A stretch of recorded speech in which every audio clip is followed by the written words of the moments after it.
Assalamualaikum warahmatullahi wabarakatuh. Selamat datang dalam pembelajaran kimia dengan bahasan tentang reaksi redoks bagian pertama. Itu pembelajaran kimia kelas 12 di SMA. Semoga ini bisa membantu kamu dalam belajar dan tidak kesulitan lagi dalam memahami tentang reaksi redoks. Yuk, kita ikuti pembelajaran berikut. Berbagai jenis reaksi kimia diantaranya A. Reaksi penggaraman yang merupakan reaksi pembentukan garam. Kemudian yang B. Reaksi inti merupakan reaksi yang melibatkan inti atom. C. Reaksi reversible yang merupakan reaksi yang dapat berlangsung dua arah atau reaksi bolak-balik. D. Reaksi irreversible adalah reaksi yang berlangsung hanya satu arah. Sementara E. Reaksi endoterm adalah reaksi yang menyerap kalor. F. Reaksi eksoterm adalah reaksi yang melepaskan kalor. G. Reaksi redoks adalah reaksi yang berhubungan dengan perpindahan elektron yang menyebabkan perubahan bilangan oksidasi. Bilangan oksidasi dan reaksi redoks.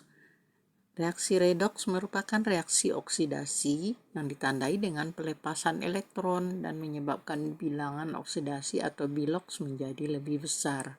Sedangkan reaksi reduksi adalah reaksi yang ditandai dengan reaksi penangkapan elektron yang menyebabkan biloks atau bilangan oksidasi menjadi lebih kecil. Jumlah muatan di sebelah kanan dan sebelah kiri persamaan reaksi redoks harus sama, sehingga perlu disetarakan. Kemudian penyetaraan persamaan reaksi redoks dapat dilakukan melalui metode yang pertama setengah reaksi, yang kedua perubahan. Selanjutnya kita lihat tingkat oksidasi atau bilangan oksidasi. Tingkat oksidasi itu merupakan bilangan yang menyatakan banyaknya elektron pada suatu atom yang terlibat dalam pembentukan senyawa atau ikatan kimia. Kemudian contoh di sini senyawa NaCl. Dia terbentuk dari unsur Na dan Cl yang berikatan secara ikatan ion. Natrium melepaskan atau memberikan elektron sehingga berubah menjadi Na+ dan Cl-, yang dapat kita tulis seperti berikut.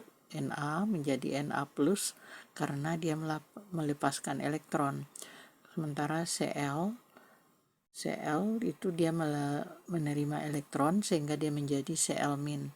Jadi Cl- ini memperoleh elektron.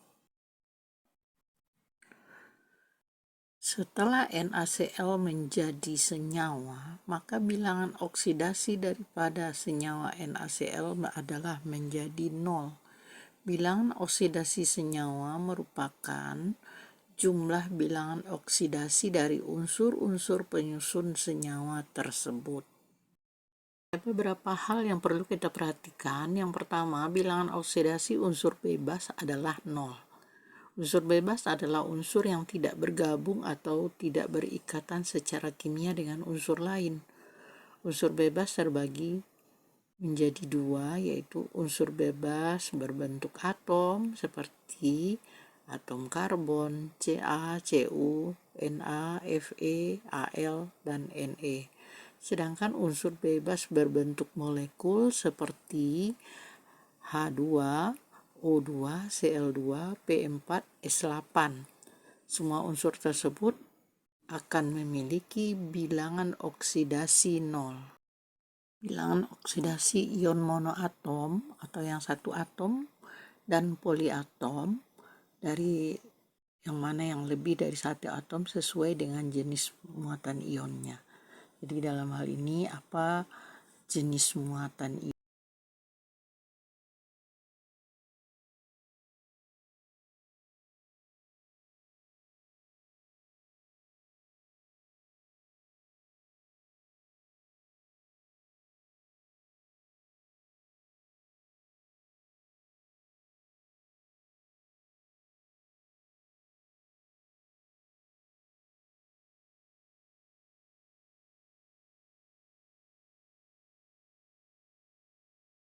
ionnya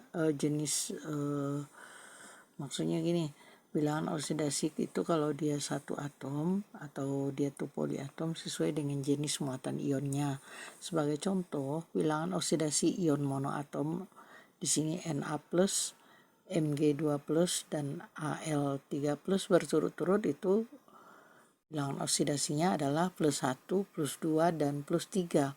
Bilangan oksidasi ion poliatom seperti NH4+, SO4 2-, dan PO4 3-, itu berturut-turut bilangan oksidasinya adalah +1, kemudian -2 untuk SO4 2-, dan -3 untuk PO4. Bilangan oksidasi unsur pada golongan logam 1A dan 2A dan 3A sesuai dengan golongannya. Misalnya biloks golongan 1A +1. Golongan 1A itu seperti unsur H, Li, Na, K, Rb, Cs, Fr. Jadi ini biloksnya +1. Contoh bilangan oksidasi Na dalam senyawa NaCl adalah +1. Sedangkan biloks logam golongan 2A +2. Contoh golongan 2A itu adalah Be, Mg, Ca, Cr, Ba, dan Ra. Jadi di sini biloksnya +2. Contoh bilangan oksidasi Mg dalam senyawa MgSO2 itu adalah +2. Sedangkan biloks golongan logam 3A itu adalah +3. Golongan 3A itu terdiri dari unsur B, Al, Ga, In, dan Tl. Yang mana di sini biloksnya +3. Contoh bilangan oksidasi Al dalam senyawa Al2O3 itu adalah +3. Bilangan oksidasi unsur transisi atau golongan B lebih dari 1. Contohnya bilangan oksidasi Cu ada yang +1 dan +2. Bilangan oksidasi aurum atau Au di situ ada +1 dan +3. Sedangkan bilangan oksidasi Sn adalah +3 dan +4. Kemudian lagi jumlah bilangan oksidasi unsur-unsur yang membentuk ion sama dengan jumlah muatannya. Contoh NH4+, maka di sini bilangan oksidasinya adalah +1. Sedangkan bilangan oksidasi dari H sama dengan +1.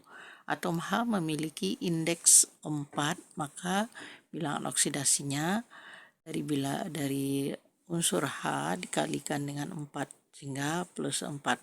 Karena jumlah muatan daripada NH4+ adalah +1, maka biloks atau bilangan oksidasi N haruslah -3 agar ketika biloks N dan H dijumlahkan hasilnya sesuai dengan jumlah muatannya yaitu +1. Bilangan oksidasi unsur-unsur yang membentuk senyawa adalah 0. Contohnya H2O itu bilangan oksidasinya 0. Jadi bilangan oksidasi H adalah +1, atom H memiliki indeks 2. Sehingga bilangan oksidasi untuk H dikalikan dengan +1 kali 2 sama dengan +2. Sudah itu agar bilangan oksidasi H dan O sama dengan 0, maka bilangan oksidasi O harus bernilai -2.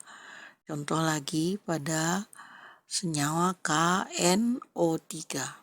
1 kali biloks K ditambah 1 kali biloks N ditambah 3 kali biloks O itu nilainya sama dengan 0.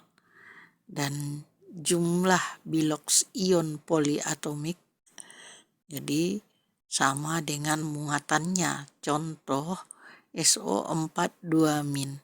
Di sini biloksnya adalah -2 yang berasal dari 1 kali biloks S ditambah dengan 4 kali biloks O. Bilangan oksidasi hidrogen bila berikatan dengan logam akan menjadi -1. Bila hidrogen berikatan dengan non-logam, maka bilangan oksidasinya +1. Contoh, bilox H dalam AlH3 itu adalah -1. Ini bisa kita buktikan, atom Al merupakan unsur logam golongan 3A, sehingga bilox dari Al adalah +3. Ingat, aturan bilox poin 6, jumlah bilox unsur-unsur yang membentuk senyawa adalah 0. Jadi apabila bilox Al dan H dijumlahkan, hasilnya harus 0. Agar bilox Al plus bilox H sama dengan 0, maka bilox H haruslah -3.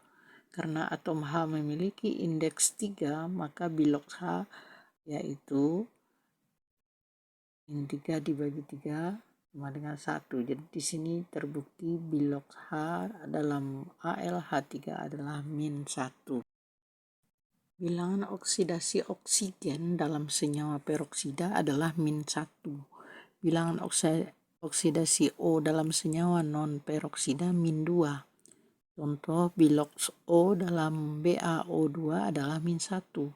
Ini bisa kita buktikan, atom Ba merupakan unsur logam dengan golongan 2A, sehingga biloxnya adalah Ba itu +2. Jumlah bilox Ba dan bilox O harus sama dengan 0, sesuai dengan aturan daripada bilox poin 6. Oleh sebab itu, bilox O harus bernilai -2. Karena atom O memiliki indeks 2, jadi bilox O dibagi indeks O sama dengan -2 bagi 2 sama dengan -1. Jadi di sini terbukti jika bilox O dalam BaO2 adalah -1. Sekarang mari kita lihat contoh soal bilangan oksidasi. Tentukan bilangan oksidasi atom yang dicetak tebal berikut ini. Di sini nomor 1 adalah Fe2O3, berarti kita disuruh menentukan bilangan oksidasi Fe. Sedangkan yang nomor 2 Cr2O7 2-. Jadi ditentukan bilangan oksidasi Cr-nya. Dan yang ketiga adalah S2O3 2. Di sini diminta kita menentukan bilangan oksidasi daripada S. Sekarang mari kita lihat penyelesaiannya. Atom senyawa dari Fe2O3, di sini bilangan oksidasi senyawa adalah sama dengan 0. Jadi kalau kita hitung di sini 0 sama dengan bilangan oksidasi Fe2 ditambah dengan 3 kali bilangan oksidasi oksigen, yaitu 3 kali -2. Kenapa kita kali 3? Dikarenakan karena indeks dari BO adalah 3. Maka kita selesaikan 0 sama dengan Fe2 ditambah -6. Maka kita dapatkan adalah Fe2 adalah +6. Jadi bilox dari Fe adalah sama dengan 3, karena dia terdiri Fe itu dari 2 indeksnya, maka 6 dibagi 3. 6 dibagi 2, maka dapatlah Fe-nya 3. Terus untuk senyawa daripada Cr2O7 2-, di sini biloxnya adalah -2. Jadi -2 sama dengan bilox dari Cr2 ditambah dengan 7 kali bilox daripada oksigen, yaitu -2. Maka -2 sama dengan Cr2 ditambah -14. Kita dapatkan bahwa Cr2 adalah 12. Jadi bilox untuk Cr tentunya 12 dibagi 2, karena Cr indeksnya 2, maka kita dapatkan Cr biloxnya adalah 6. Nah, sekarang silakan dicoba untuk nomor 3, yaitu untuk senyawa S2O3 2. Jadi di sini silakan berlatih, dan untuk kali ini sekian saja pertemuan kita untuk bilangan oksidasi part 1. Nanti kita akan lanjutkan lagi dengan bilangan dengan reaksi redoks part 2. Terima kasih atas